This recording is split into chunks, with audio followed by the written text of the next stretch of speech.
Hello everyone. Today we will solve from question number 11 of exercise 14 class 7th RS Agarwal math. इससे पहले video में हम 1 to 10 तक के क्वेश्चन कंप्लीट कर चुके हैं, जिसका लिंक मैं आपको डिस्क्रिप्शन बॉक्स में दे दूंगा, वहां आपको मिल जाएंगे। Now question number 11। In this question this figure is given कि ABCD is a quadrilateral in which AB parallel to DC and AD parallel to BC। Okay, तो प्रूव दैट एंगल ADC, ये angle ADC तो है, ADC is equal angle ABC, ये हमें prove करना है। ADC equal है ABC के। तो हाउ विल यू प्रूव? तो जो गिवन है वो लिख लो। गिवन हमें क्या है? In quadrilateral ABCD,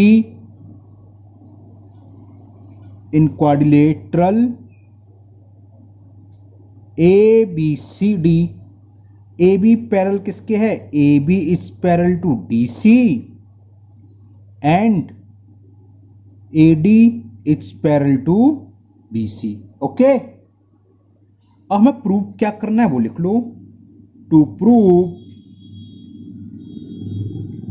angle ADC, है ना, दिख रहा है, angle ADC equal to angle ABC, ये हमें प्रूव करना है। तो क्या करें? D और B को ज्वाइन कर लो। ये एक्स्ट्रा वर्क हमें करना होगा। Join D to B, D को B से ज्वाइन कर लो, ठीक है ना। चलिए करते हैं। और ये डॉटर लाइन से ज्वाइन करना, है ना। और इसे हम वैसे बोलते हैं, जो एक्स्ट्रा वर्क करते हैं, कंस्ट्रक्शन। तो आगे क्लास में आप जब करोगे तो ये सारे स्टेटमेंट लिखने होते हैं, गिवन, प्रूव, कंस्ट्रक्शन। तो अभी से आप प्रैक्टिस करो, तो मैं आपको लिखवा देता हूं। कंस्ट्रक्शन, जो भी एक्स्ट्रा वर्क वो कंस्ट्रक्शन में आता है और डॉटर लाइन से शो करा जाता है। तो लिख देंगे हम ज्वाइन D टू B, या DB भी लिख सकते हो। D को B से ज्वाइन कर दिया। यहां तक क्लियर? अब प्रूफ लो। जो हम प्रूफ कर रहे हैं वो जितने भी स्टेप वो प्रूफ में आते हैं, करते हैं। तो देखो क्या करें, इसके नेम दे दो। इसको मान लिया एंगल 1, कौन सा? इतना, इतना एंगल 2, इतना एंगल 3 और इतना एंगल 4। वन एंगल कौन सा है? CDB बोले चाहे BDC, या तो आप BDC लिखोगे और BDC के ओनली 1 लिख लो तो इजी पड़ता है, इसलिए नेम दे देते हैं 1 2 3 4। आप कहीं भी 1 2 लिख दो, 1 2 3 4, उससे कोई फर्क नहीं है। XY W X Y Z कुछ भी लिख सकते हो, कोई फर्क नहीं है। ओके, अब जरा यहां देखो, ये लाइन इसके पैरेलल है, ये एक ट्रांसवर्सल, कौन सा? समझ में आ रहा? देखो यहां में तो ये है, दो लाइन पैरेलल है, ये एक ट्रांसवर्सल। तो ये एंगल, क्योंकि ये पैरेलल इसके है, तो ये एंगल इसके इक्वल होगा। फिगर के हिसाब से कौन सा? एंगल 2 इक्वल होगा एंगल 4 के। क्यों? Because AD is parallel to BC and DB is transversal.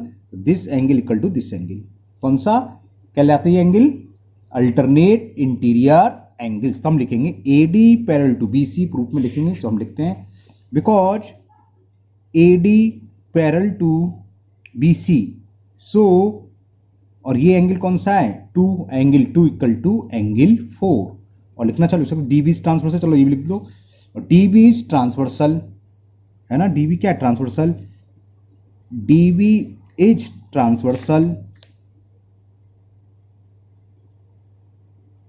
So angle 2 is equal angle 4। ये समझ में आ गया, है ना। Angle 2 is equal to angle 4। Cause क्या लिखोगे? Alternate interior. इसको डाल दो 1 इक्वेशन नंबर 1। कॉस क्या है? Because these are alternate interior angles.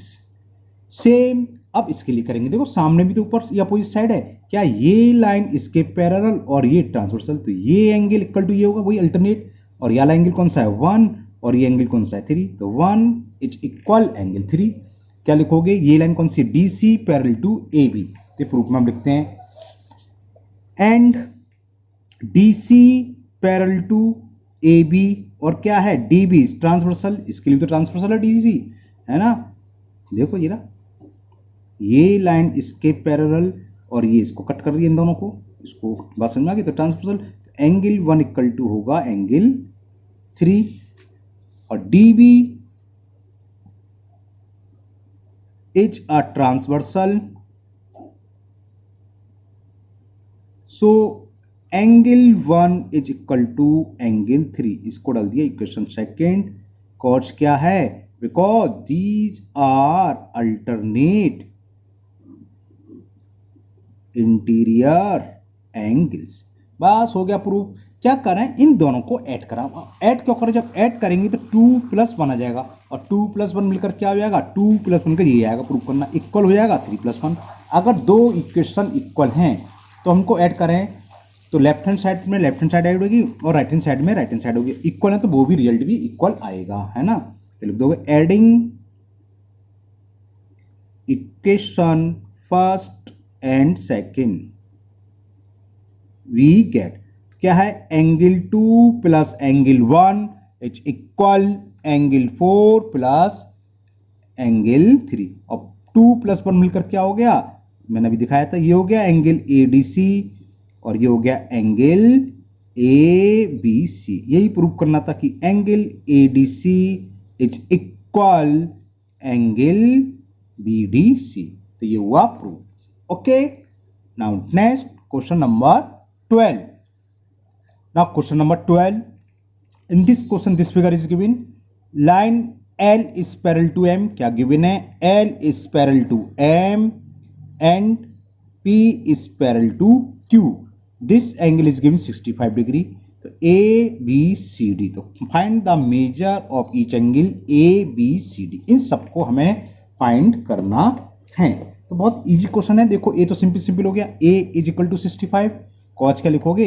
To line intersect, तो कैसे एंगल कहलाते हैं? क्या से कहलाते हैं? बिल्कुल सही बोल रहे हो, वर्टिकल अपोजिट्स एंगल। बिल्कुल सही बोला। तो सॉल्यूशन लो। देखो A is equal 65 degree because these are vertically opposite angles. Okay, A तो निकलाया। अब बात है बी की। अब बी कैसे निकालेंगे?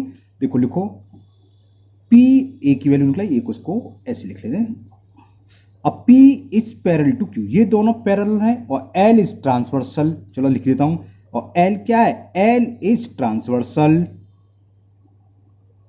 तो A और B कैसे एंगल हो गए? को इंटीरियर एंगल बताया था। ट्रांसवर्सल सेम साइड से इंटीरियर एंगल, या तो कॉन्सिक्यूटिव इंटीरियर एंगल, या हम बोलते हैं को इंटीरियर। तो इन दोनों का सम क्या होगा? 180। So A plus B is equal 180 degree. Sum of co interior angles. Okay, A की वैल्यू हम फाइंड कर चुके हैं, तो ए की वैल्यू पुट कर दो। 65 प्लस बी इज इक्वल 180। तो value of B is equal 65 को जब राइट हैंड साइड में हम ट्रांसफर करेंगे तो प्लस का हो जाएगा माइनस।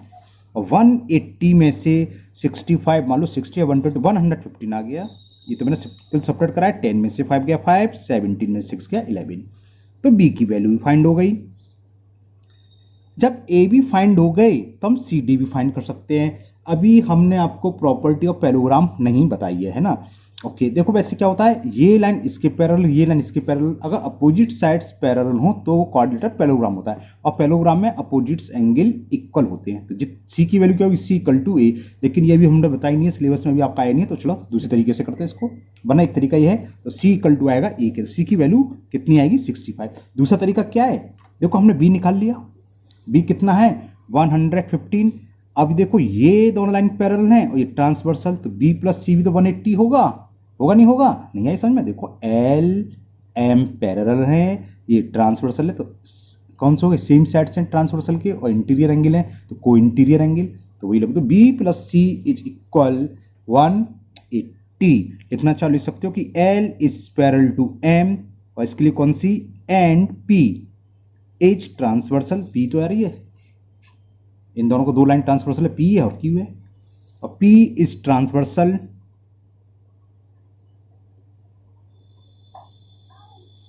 तो क्या होगा? B plus C is equal 180। वही जो ऊपर कहा जाता है, sum of co interior angle, sum of co interior angles. B की वैल्यू हम फाइंड कर चुके, 115 प्लस C इज 180। तो C इज इक्वल 180 माइनस 115, तो सी की वैल्यू आ गई 65 डिग्री। अब लास्ट रह गया डी, तो डी कैसे निकालेंगे, वही सी प्लस डी या ए प्लस डी कुछ भी लगा सकते हो। तो सी ए प्लस डी कब लगेगा कि L is parallel to M, और कौन सी ट्रांसफर है इसके लिए क्यू, तो ए प्लस डी की वैल्यू 180, ए की वैल्यू 65 है ना, तो इससे हो जाएगा। चलो ऐसे से निकाल ले रहे हैं, तो फिर लिखोगे कि L is parallel to M and, और ये लिखने की आदत डाल लेना है ना, क्या होता नहीं बाद में दिक्कत होती है अगर शुरू से आदत ना डालो, तो हैबिट में होना चाहिए। L is parallel to M and Q is transversal. So A plus D is equal 180 degree. Sum of co-interior angles. A की वैल्यू 65 हम निकाल चुके हैं, फाइंड कर चुके हैं, प्लस D is 180 डिग्री, तो value of D will be 180 minus 65, और ये आ गया 115 डिग्री। तो ए बी सी डी की जो वैल्यू निकल के आई, कितनी आई क्वेश्चन मटेरियल में, 65 115 degree. Now question number 13, okay. Now question number 13 and the question is in the given figure A B is parallel to D C, ये line segment इस line segment के पैरेलल है, एंड ए डी, और देखो जो होते हैं हमने बताया था एरो बनाते हैं, सिंगल सिंगल वाले, डबल डबल वाले, ये इसके पैरेलल है, तो इसे डबल एरो बना दी मैंने। A D parallel to B C, A C is diagonal, ये इसका डायगोनल है, ये एंगल एक्स दे रखा है, ये वाई, ये 40, ये 35, तो find the value of X and Y. ये तो बहुत सिंपल क्वेश्चन हो गया है ना, समझ में आ गया। एक्स कितना होगा 40 और वाई 35, कैसे, ये इसके पैरेलल, ये ट्रांसवर्सल, तो ये एंगल इसके इक्वल होता है, अल्टरनेट इंटीरियर, ओरली था एक्स इक्वल टू 40, और ये लाइन इसके पैरेलल, ये ट्रांसवर्सल, तो y equal to 35, alternate interior angle हो गया। टेंशन मतलब कर रहा हूँ पूरा, ओके। क्या लिखोगे, पहले हमें x निकालना था, x लिखोगे कि DA is parallel to CB या AD is parallel to BC, कुछ लिख लो। अब ये क्या हुई इन दोनों के लिए, देखो कौन सा, ये और ये पॉइंट है A, ये पॉइंट है D, ये पॉइंट है C, ये पॉइंट है D, ये दोनों पैरेलल हैं, ये ट्रांसफर, तो ये एंगल इसके इक्वल होगा नहीं होगा, तो ये क्या है x, और ये कितना 40, अल्टरनेट इंटीरियर, वही मैंने लिखा कि DA पैरेलल टू CB और AC is transversal and AC is a transversal. So ये इसको हम क्या बोलेंगे, BCA, चलो मैं एक लैंग्वेज लिख दूं, इसे क्या x भी लिख सकते हैं या BCA, एंगल या ACB लिखो चाहे BC, ये बीच में आना चाहिए। तो चलो ACB इक्वल टू क्या होगा, एंगल ACB इक्वल क्या होगा इसके, है ना, उसको क्या बोलेंगे CAD, एंगल CAD। क्यों होगा, क्योंकि these are alternate interior angles, ये अल्टरनेट इंटीरियर एंगल है। ACB किसके इक्वल है, x, और CAD किसके इक्वल है, 40 डिग्री। तो वैल्यू ऑफ x तो यहीं फाइंड हो गई 40, और y भी हो गई बाई 35। अब y के लिए क्या लिखेंगे कि DC पैरेलल टू AB, चलो लिख देते हैं कि DC पैरेलल टू AB, और ट्रांसफर बना दूं फिगर, देखो ये अलग से समझाऊं, देखो ये DC, ये AB, और ट्रांसफर तो वही है, ये पॉइंट था D, ये C, ये A B, तो AC ट्रांसफर, तो ये एंगल इसकी इक्वल होगा, ये क्या है y, और ये कितना है 35, तो y की वैल्यू 35, वही कॉज मैंने लिख दिया कि DC is parallel to AB and AC is transversal, AC is a transversal. So y is equal होगा इस एंगल कौन सा, BAC, एंगल BAC, क्योंकि these are alternate interior angles. तो y की वैल्यू कितनी होगी, VAC, और VAC कितना है 35 डिग्री, तो ये x की वैल्यू 40 और y की वैल्यू 35 डिग्री। ओके, ये क्वेश्चन कंप्लीट हुआ। Now second last question, question number 14। Now question number 14, in the given figure, ये फिगर गिवन है, AB parallel to C D, ये दोनों आपस में पैरेलल है, and C A has been produced to E, इसको E point तक हमने आगे बढ़ा दिया। Okay, so that angle B A E, ये एंगल किसके इक्वल है 125 डिग्री, और ये दे रखा है कि B A C x degree, A B D x degree, ये दोनों आपस में इक्वल है, and B D C y और A C D z degree. तो find the value of x y and z, हमें एक्स वाई जेड की value find करनी है। तो x तो बहुत सिंपल आ गया, यहां से देखो ये स्ट्रेट लाइन है, तो x प्लस 125 180 होगा, सम ऑफ लीनियर पेयर, तो x तो ही निकल आया। तो सबसे पहले ये करते हैं, चलो, तो x plus 125 is equal 180 because these are linear pair angles. तो x की वैल्यू क्या आ गई 180 माइनस 125, और जब हमने सब्ट्रैक्ट करा तो 55, x निकलाया 55। अब y निकालते हैं। जब x 55 आ गया तो देखो ये दोनों पैरेलल और बी डी ट्रांसवर्सल, तो x प्लस वाई 180 भाई कौन से कहलाएंगे, को इंटीरियर एंगल या कॉन्सिक्यूटिव इंटीरियर एंगल, है ना। तो लिख दो कि C D is parallel to किसके है, ए बी के, एंड मतलब ये सी डी इसके दिख रहा है, ये सी डी इसके पैरेलल, और ये क्या कहलाएगी ट्रांसवर्सल, कौन सी, बी डी या डी बी, कुछ भी लिख लो, एंड डी बी इज आ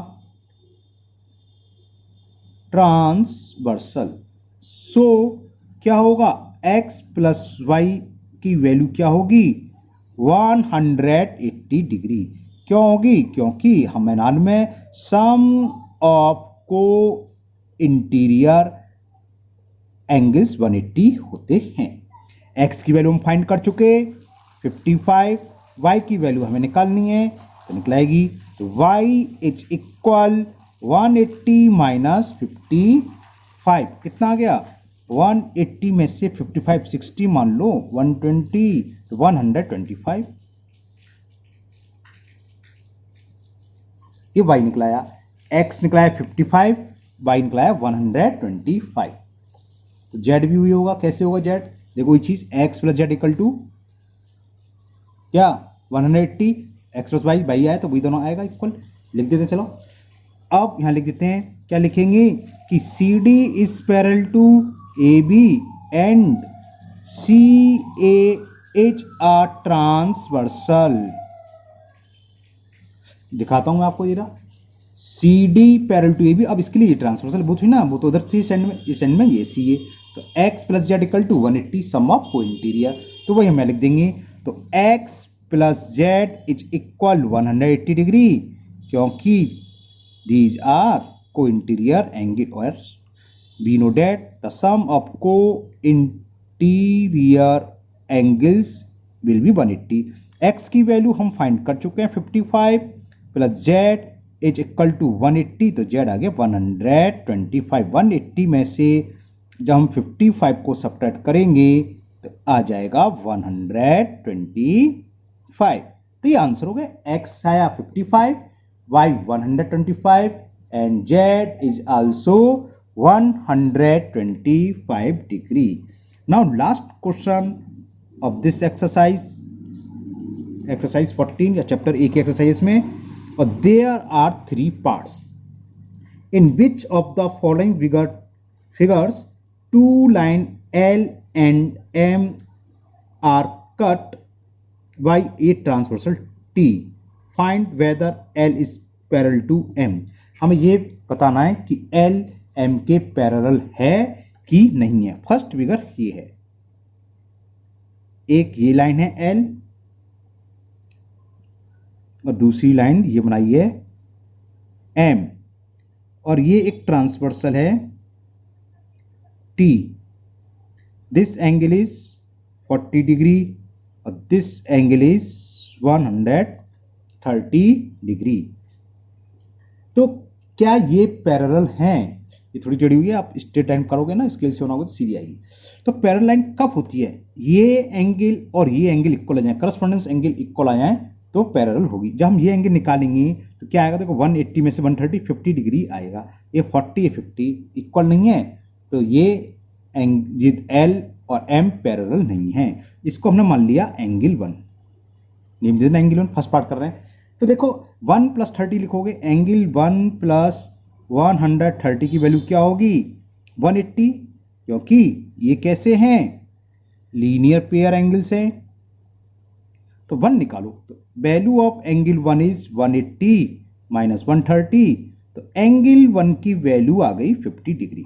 अब एंगल 1 होना कितना चाहिए था 40 के, क्योंकि करस्पॉन्डेंस एंगल है। तो लिख दोगे कि angle 1 is does not equal to 40 degree, so L is not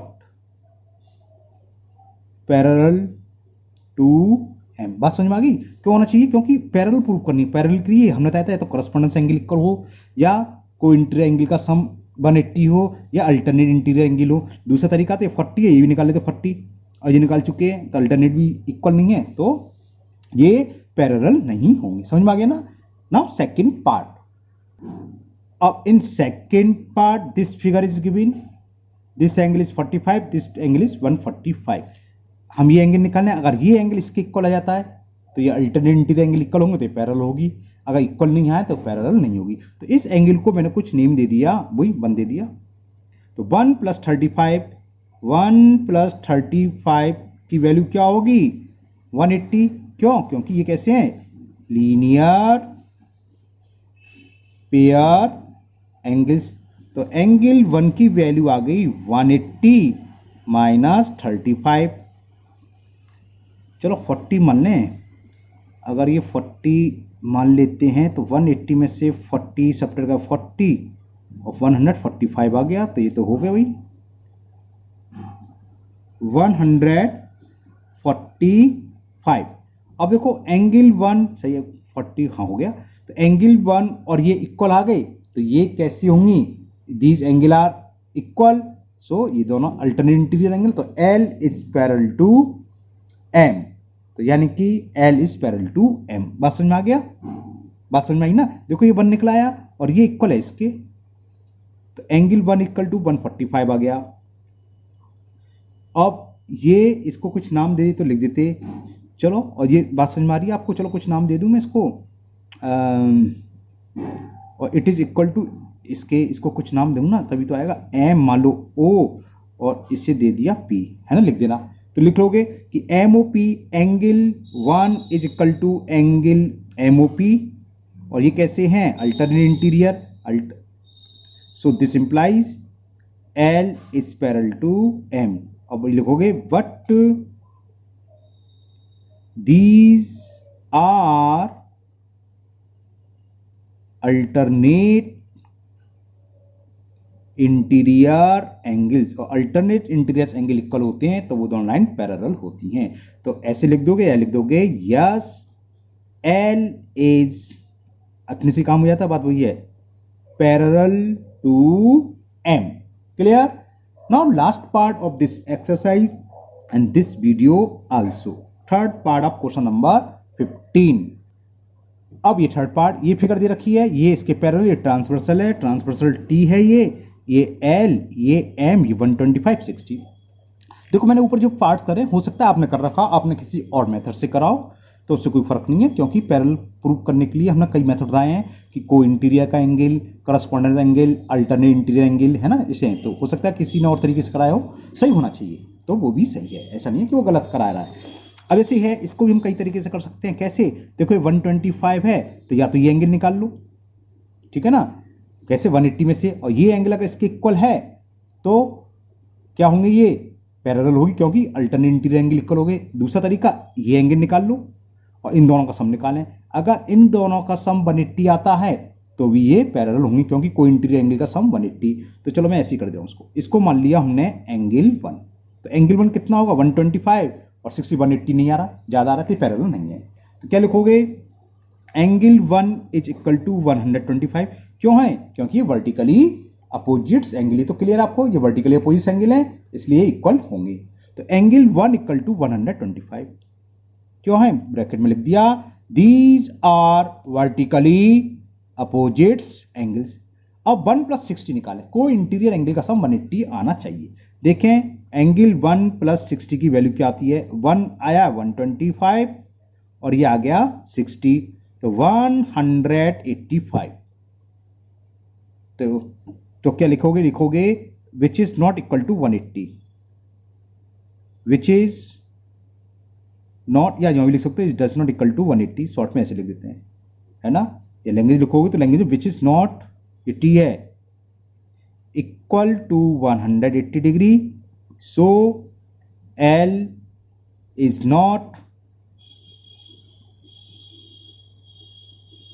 parallel to M। Parallel क्यों नहीं है, क्योंकि को इंटीरियर एंगल का सम यानी कि 1 + 60 आना चाहिए था 180। जब को इंटीरियर एंगल का सम 180 होता है तभी लाइन पैरेलल होती है, लेकिन ये 180 के बजाय आ गया 185, so L is not parallel to M। तो ये चैप्टर 14 आपका कंप्लीट हुआ, लेकिन अभी मैं कुछ एग्जाम्पल इसके जो हैं बुक में दे रखे हैं उसको सॉल्व और करूंगा। 2-3 एग्जाम्पल को अच्छे एग्जाम्पल है, क्योंकि किसी कुछ स्टूडेंट्स कह रहे थे उनको समझ में नहीं आया, तो वो एग्जाम्पल मैं उसको नेक्स्ट वीडियो में भी डालूंगा। तो अगर आप लोग पहली बार चैनल पर आए हो तो चैनल को सब्सक्राइब करना ना भूलें, साथ ही साथ बेल आइकन को जरूर पुश कर लें, जिससे कि इसके एक्स्ट्रा क्वेश्चन या अगला पार्ट जब भी मैं अपलोड करूंगा वो आपकी वीडियो मिस नहीं होगी, क्योंकि उसका नोटिफिकेशन आपको मिल जाएगा। साथ ही साथ इस वीडियो को अपने दोस्तों को भी शेयर करें, जिससे कि वो भी इसका फायदा उठा सकें। फिर मिलते हैं नेक्स्ट वीडियो में। Thank you, have a nice day.